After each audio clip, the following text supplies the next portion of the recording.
Welcome to the Open Access Network.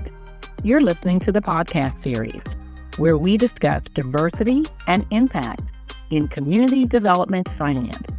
Open Access was created to increase representation of Black and Latinx professionals at all levels within the community development finance industry.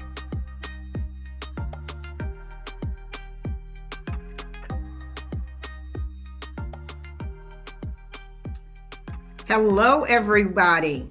Thank you so much for joining us today. Today is such a special day in our nation. We are obviously celebrating the life and legacy of Dr. Martin Luther King, almost 40 years since that legislation was passed, making his birthday a national holiday. And we are also celebrating year 5 kickoff for Open Access. We couldn't be more happy to be here today, along with some of our alumni fellows who graduated from the program. I want to extend a personal thank you to each one of the fellows who are joining us today. I also want to send a personal thank you to our executive director, Roz Billups, who's going to take over from me. But I just want to make sure that we are all very clear that the work that we are doing at Open Access is needed more today than ever before. We chose Martin Luther King's birthday to kick off this program 5 years ago because of the significance of Martin Luther King and because of the significance of the work that we need to do, continue to do in his honor and in his legacy. Open Access, for those of you who might not know, is a paid fellowship program nationally across the United States to increase the representation of Black and Latinx professionals in community development finance. I will leave it here. You are in good hands with our executive director. Thank you again for joining us. You could have been anywhere today, but you chose to be here, and we're going to make sure it's worth your time. I'd like to now bring up to the stage our executive director, Roz Billups. Thank you, Gina, so much, and happy MLK Day to you as well. So now we're going to bring up our alum that are going to be joining us today for the kickoff for year 5. First, we have Nicole Dillard coming with us from U.S. Bank Impact Finance. Next, we have Victor Casanova joining the stage. We have Jashar Hartley joining the panel as well, CEO and founder of Property Blessings. And also we have Trevor Nelson coming to the stage as well. So happy MLK to everyone. Happy New Year. I don't know if it's too late to say that. How are you all doing? Good, Roz. How are you? Fantastic. So I want to take a moment for everyone to just introduce themselves, and we can start at the top with Nicole, then we can go to Victor, Trevor, and then Jashar. Take a moment, let the audience know who you are, what you currently do, what organization you work for, and also what year you were an Open Access fellow. So Nicole, we'll start with you. Yeah, so my name is Nicole Dillard. I am with U.S. Bank Impact Finance. I actually was part of the inaugural Open Access program back in 2020. And my current role is within U.S. Bank Impact Finance as a commercial relationship manager with our corporate sales advisory team, which takes a more holistic approach of looking at the client. You know, obviously tax credits are something that we do, but I build relationships to help expand the relationship across the bank. Wonderful. Yeah, hi everyone. My name is Victor Casanova. I'm a development manager with Century Housing, and I'm an alum from 2023. I was fortunate enough to be placed with Millhead Capital Advisors and learn about new market tax credits. So in my current role, it's a skill that I still use to this day, and I'm really happy to share my experience and answer any questions from the attendees. Yeah, my name is Trevor Nelson. My title here says 2021. I don't remember if I was inaugural or 2021, but somewhere in there. Got to spend some time with Advantage Capital, which is where I spent my fellowship. And that was very accretive to me getting into my current role at Cherry Bekaert, kind of doing traditional project sponsor consulting and shepherding folks throughout the process of securing new markets tax credit allocation. So excited to be here and happy to answer any questions I can. Hello and happy New Year, everybody, and happy MLK Day. Jashar Hartley, wear two hats currently: CEO and founder of Property Blessings, owner operator of apartment and commercial space here in Illinois and Indiana. And also real estate project manager for the Midwest with a company called Hope, primarily towards credit union and real estate development functions. So glad to be here. Looking forward to getting more with you all. Okay, wonderful. Thank you so much for that, Jashar. And can you say again the company that you're working for in the Midwest? It went out a little bit. Self help. They're known primarily as Self Help Credit Union. Based out of Durham, North Carolina, but we do have a real estate development wing in which I work in. Okay, wonderful, wonderful.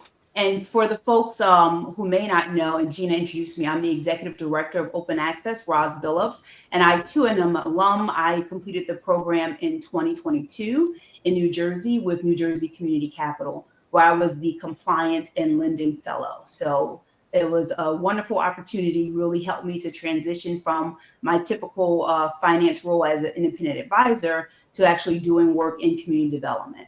So I want to talk a little bit about everyone's background. You can give the audience a little idea of what you were doing before Open Access. Were you already in community development?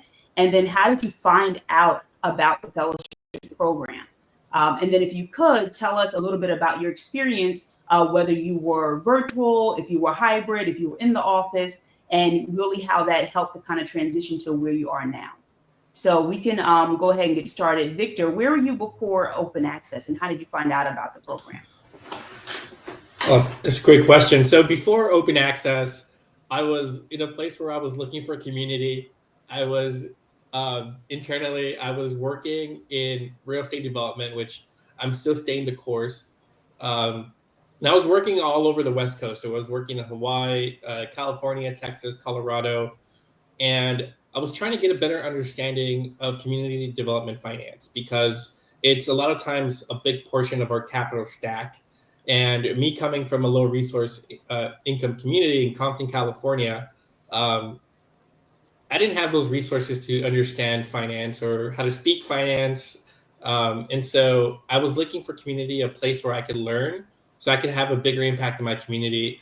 And so I Googled, finance, education, and I was online, and then I met a nonprofit called Riel, where Jeff Monhet, one of the founders of Open Access, was a board member. And through that organization, I learned about Open Access. And I had the opportunity to work as a senior fellow with Jeff Monhet and learn about new market tax credits. And then they placed me in some training with one of the leading organizations, research organizations in the space, Novogradac. And so I was able to learn virtually through the course of several months about new market tax credits, the structure, very complex structure of underwriting, analyzing those deals, and actually helped me transition to my current role as a development manager at a CDFI, who also owns a development arm. It's a nonprofit at Century Housing. So it kind of now lent itself to be able to understand both the finance component and the development component a little bit better. And so it's, I think, been an invaluable experience. And every turn I get, I tell everyone I meet, sign up, apply to Open Access, because I think it's a springboard to a better future in the space. Absolutely, man. You mentioned so many great things just in that statement, Victor. So when you did your fellowship with Monhet Capital, and for those who may not know, Jeff Monhet, along with Gina Nesbitt, are co-founders. They started this program in 2020 with the first class launching in 2021. Were you in person? Were you virtual? How did you actually attend your fellowship? I was virtual. And it was somewhat of a hybrid because Jeff has a team, he's bi-coastal now, doing big things. So he has a team out here in LA. So I was working under his director out here. So we would meet a couple of times, do site visits when Jeff would travel out west. But it was hybrid. And more importantly, it was Jeff and his team, and most, from what I hear other people's experience, they'll facilitate your attendance virtually or in person, with the idea being that they just want people to get involved and get more of the community represented in these boardrooms and in these organizations where the decisions are being made that really significantly impact the development. Absolutely. And so that's a great segue to what you stated. One thing and the main thing that open access does, it creates that bridge. So if you're looking to get into community development, like you, Victor, a lot of folks that apply to the program may not have the finance experience, or they may not have the real estate and community development experience. So in addition to having the fellowship where you can actually do site visits, go to different projects, it really helps your online learning become more realistic, where you can actually apply it and see how those developments are taking shape. In addition to that, you mentioned Real, which is another organization that we partner with, and they have always sent folks to us. So that's wonderful that you were able to connect with that arm as well. So thank you so much for sharing. Let's go over to Jashar.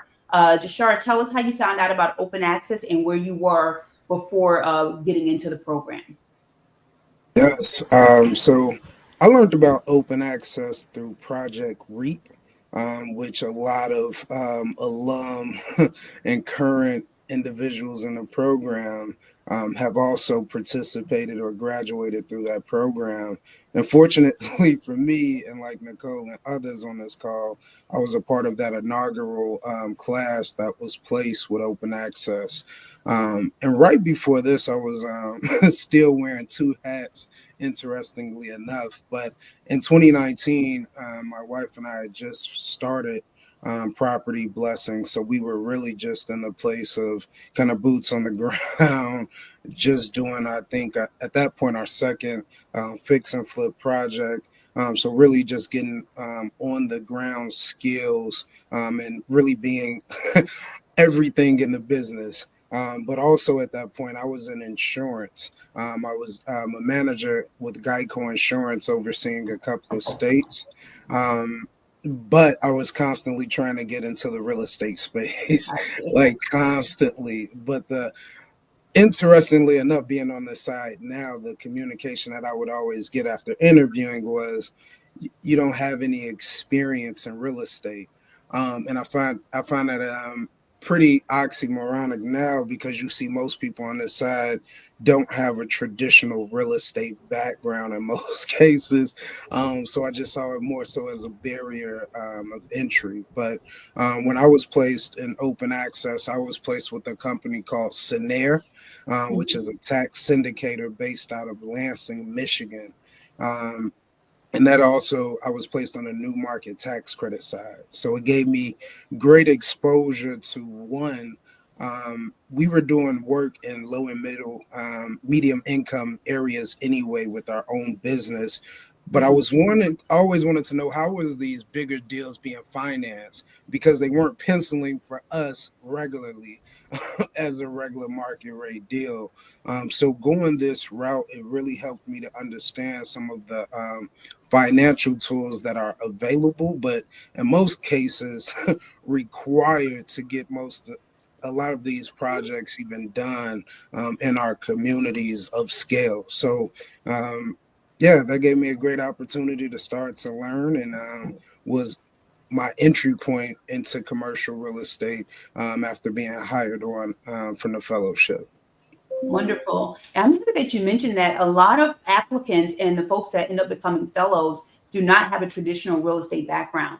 So I want to let the applicants know that maybe watching this live stream, don't discount yourself. Still do the application. Look at the job descriptions that are on our website at open-access.us, and take a look at those different descriptions. See what the skills are, see what the job entails, right? And then pick the top 5 that you would want to be a part of, or the roles that you feel that you could learn and actually do. The goal of the fellowship is to give working professionals that have work experience, that have skills, to get really an opportunity to get into the space. And that's what the fellowship does. It really creates a bridge. And Jashar, you mentioned another great partner of ours from day one, Project REAP.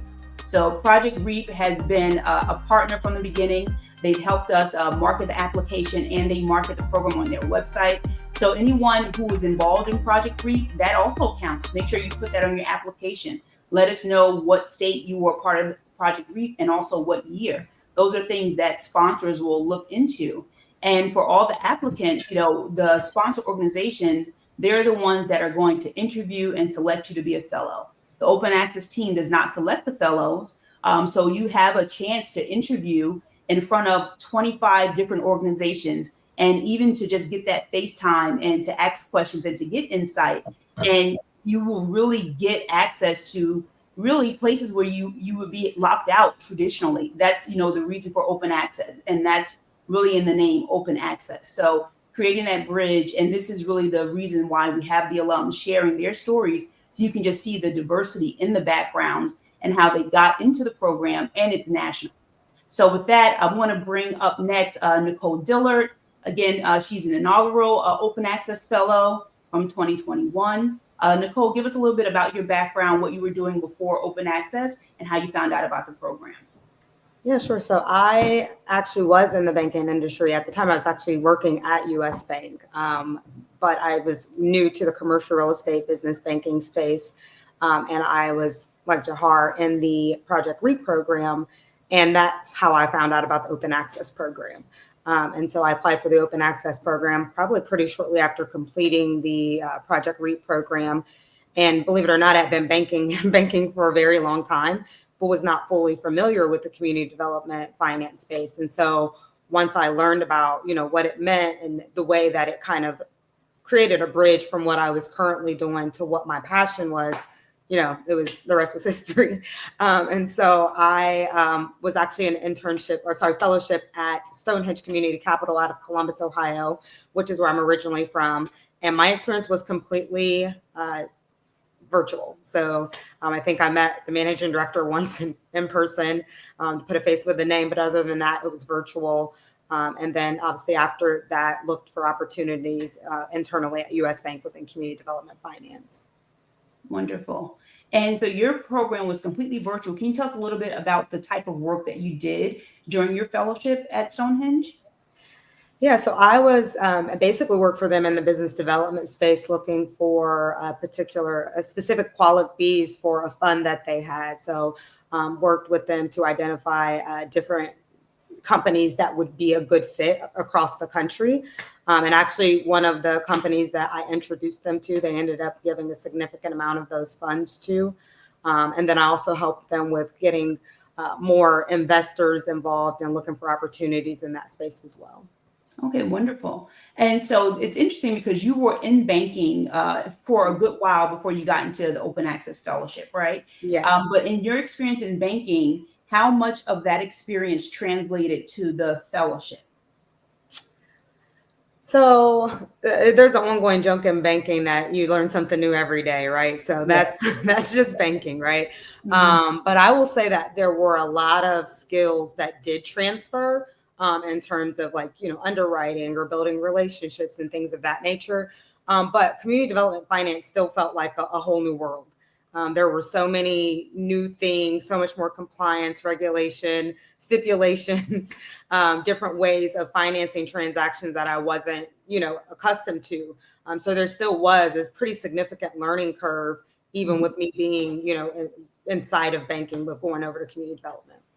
Absolutely. And I would agree, being a former banker myself, I feel like there are skills that we have in banking when it comes to client relationship, underwriting, right? Used to seeing balance sheets and dealing with capital stacks. But when you talk about tax credits financing, specifically new markets or LIHTC and historics, even renewables, it is very specific, right? And very different from your typical underwriting of, a commercial property. So really just highlighting the educational component that comes with Open Access. So I know Victor mentioned earlier, Novogradac. Novogradac has been one of our in-kind sponsors from day one, giving a significant amount to all the fellows in terms of conference attendance each year and also access to those one-on-one trainings. So I think that those one-on-one trainings really help to lay a foundation for the fellows coming in. And I would say over time, I know when I was in my program, I downloaded those trainings and I would go back to those recordings, because when you first do the training, and I see Victor nodding, he said yes, right? When you first do the training, it can be a lot, right? It could be like drinking from a fire hose. But as you are in your fellowship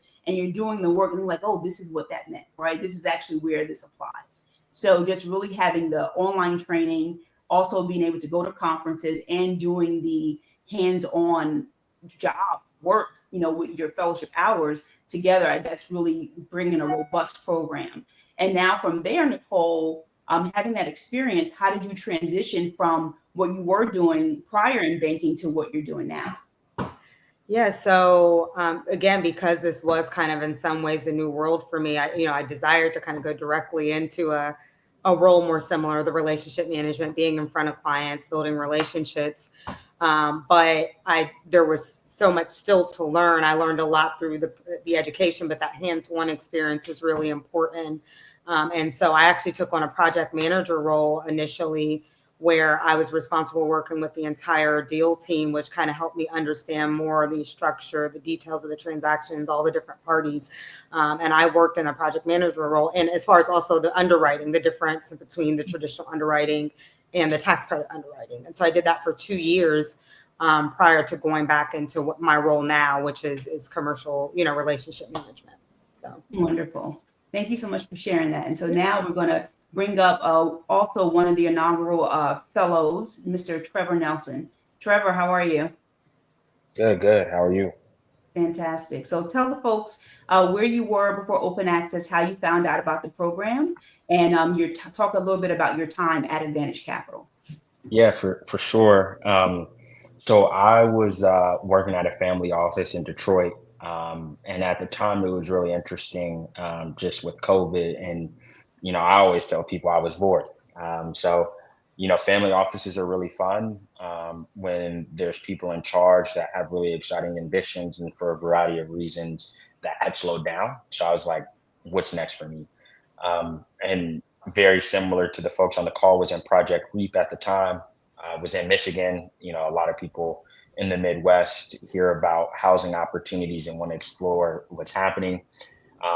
And so coming out of actually for me, I hadn't done Project REAP first. I did it backwards. I looked at Project REAP and they were promoting Open Access. So I actually think, if I remember correctly, I was like, I want to do Project REAP, but Open Access was available. And was just looking at a lot of things in and around community development. And it just so happens that at the time, Earn Your Leisure was doing a lot of podcasts on this stuff, and they had like Brandon Rule had spent some time at Sinair. So I was like, oh, you know what, this would be great. I see Sinair. There's a guy who looks like me who's found success in the space. This will be perfect. And Roz, you kind of alluded to this, but Open Access doesn't pick the fellows, the sponsor does. So I got to talk to Peter Giles, who runs the new markets practice at Sinair. And I hadn't interviewed in a while, so I told him I didn't know what I wanted to do. And so I would definitely encourage folks who are interested, making sure, your interviewing skills are up to par, because the opportunity is good, but you certainly have to present as such. So that opportunity with Sinair didn't work out, for better or worse, but was fortunate to land at Advantage, which was good opportunity, fully remote. Advantage is, has offices in a couple of different states, headquartered, I think, predominantly in Louisiana, but my role was completely remote. And at the time, was helping with some what I would call more traditional due diligence for ethnic hair care company. It was kind of cool. I used the product, and so it was cool to kind of see. I didn't fully understand what they were doing. It was like they were relocating the company, and there was like money floating around from different pockets I didn't fully appreciate. But it was cool to work on that. Obviously, to use some of the traditional financial skills, and then ultimately was interested in staying in the industry and kind of exploring opportunities that were out there. And so went to a Novogradac conference and basically told everybody who would talk to me I wanted a job. And Laurel, who is now our partner at Cherry Becker, was hiring, and things worked out from there. So that's kind of how I got to where I am. But all of the experiences were very formative. Some, like you said, didn't fully appreciate what was happening, but you started to kind of see like, oh, this is different from what I'm accustomed to. Oh, this doesn't fully make sense. I don't fully appreciate what's happening here. But now being in the space, I'm grateful to have had that experience because you can kind of see how all those things come together to make a deal happen. And Advantage was interesting too because it's a lot more on the operating side than real estate. And so it was cool to see, like, we all think about commercial real estate as, kind of the predominant force and asset type that is in community development. And I certainly think that's true. But it was cool to spend some time at Advantage where their predominant focus is, I don't even know if you can call it lower middle market. I mean, it is truly small businesses. And so that was interesting to see as well.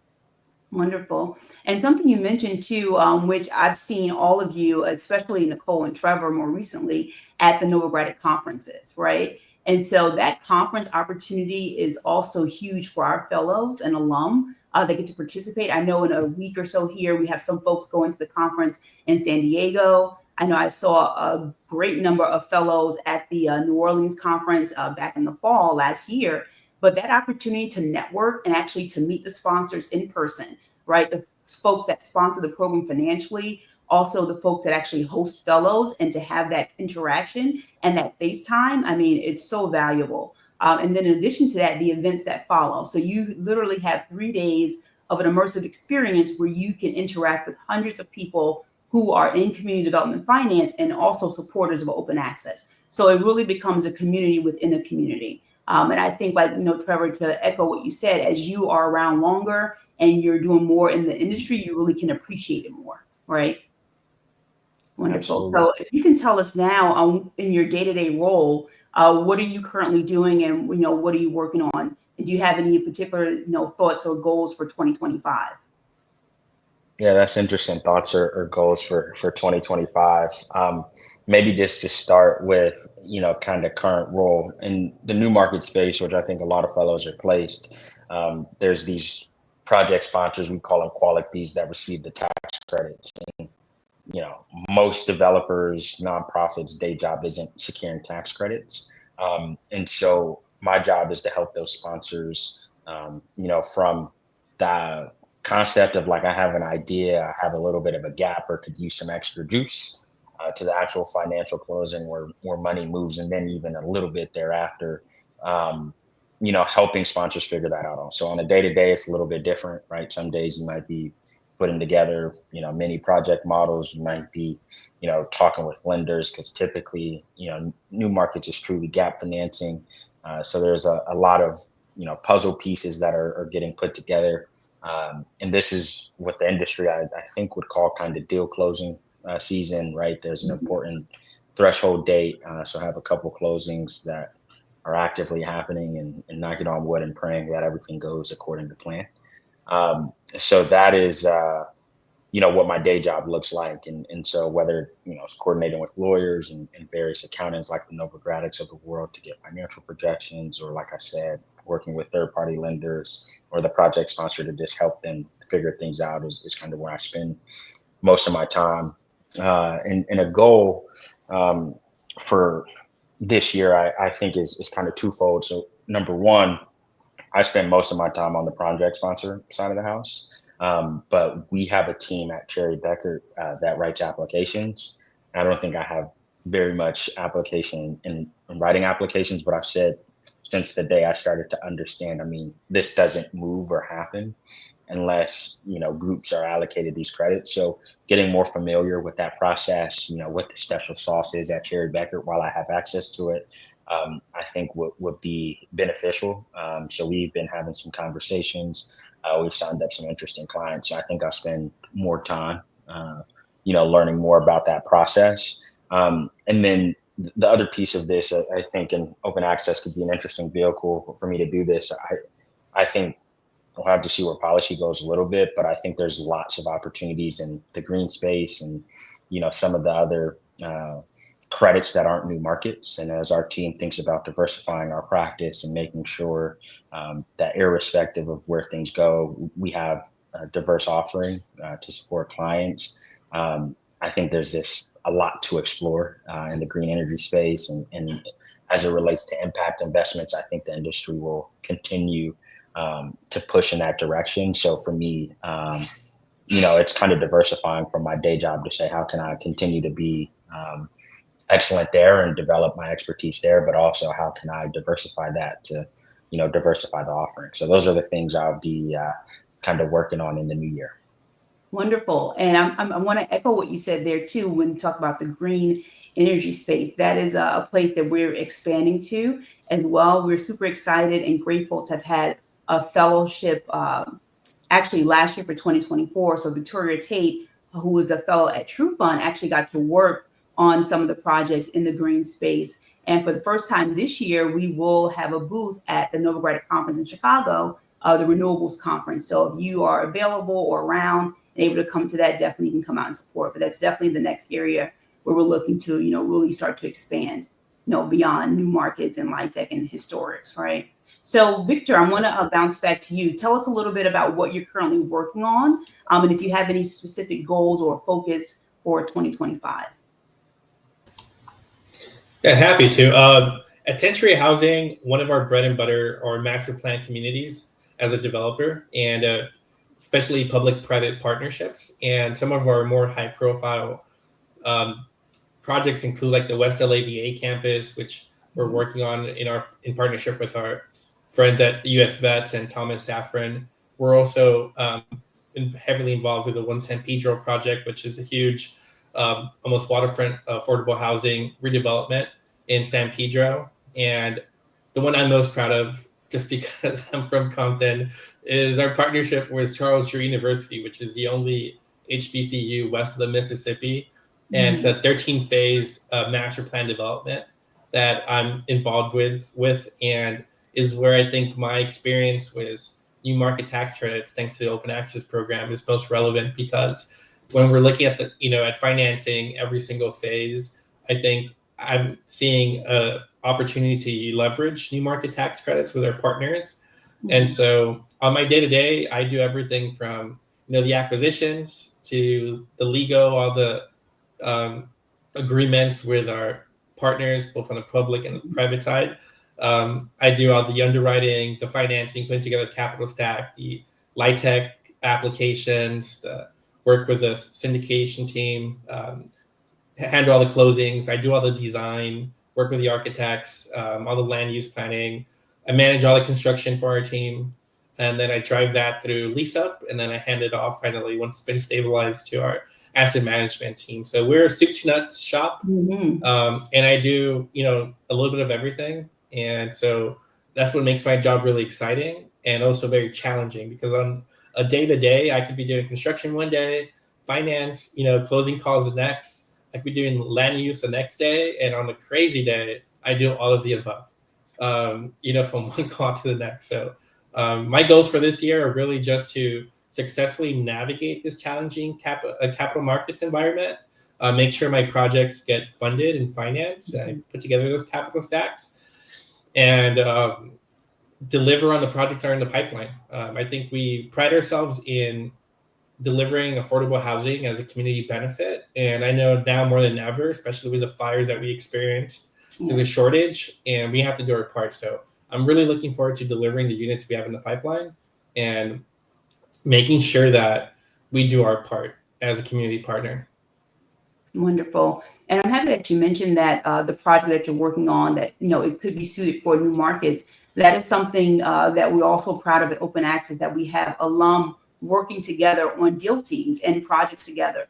And so not only, have they gone through the fellowship together and been placed at different organizations, now, post fellowship, we see them working together on different deal teams, utilizing, the very tax credits that we were all trained on. So that's wonderful to hear.